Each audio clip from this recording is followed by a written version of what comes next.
જિલ્લામાં ગીરમાં સિંહના મોતનો મામલો. વનમંત્રી અર્જુન મોઢવાડિયાએ ગીરની મુલાકાત લીધી. જસાધાર એનિમલ કેર સેન્ટરની મુલાકાત કરી. 17 જેટલા સિંહ ઓબ્ઝર્વેશન હેઠળ રાખવામાં આવ્યા છે. 3 દિવસથી એક પણ સિંહના મૃત્યુ નથી થયા.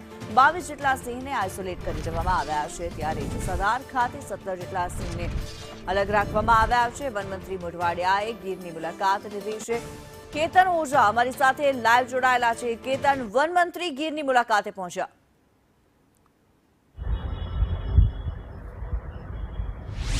ચોક્કસ કે જે રીતે ગીરના જંગલના સિંહોનો જે મોત થયા છે અને અચાનક મોત થતા 12 જેટલા સિંહોના મૃત્યુ થતા જે છે આ સમગ્ર મામલો છે તે દિલ્હી સુધી પહોંચ્યો હતો અને વડાપ્રધાન નરેન્દ્ર મોદી સમજે છે તમે સમગ્ર બાબતને લઈને જે છે તે ચિંતા વ્યક્ત કરી હતી. ખાસ કરીને વનમંત્રી અર્જુન મોઢવાડિયા છે તે જસાધાર ગીર સેન્ટરની મુલાકાત ખાતે પહોંચ્યા હતા અને તમામ જે જાણકારી છે તે મેળવી હતી. ખાસ કરીને વન વિભાગના ઉચ્ચ અધિકારીઓ સાથે બેઠક પણ જે છે યોજાઈ હતી અને આ બેઠકમાં તેમણે જે માહિતી મેળવી હતી કે ખાસ કરીને અત્યારના જેટલા 17 જેટલા સિંહો જે ઓબ્ઝર્વેશન હેઠળ રાખવામાં આવે છે અને 22 જેટલા સિંહોને છે તે આઇસોલેટ કરી દેવામાં આવે છે.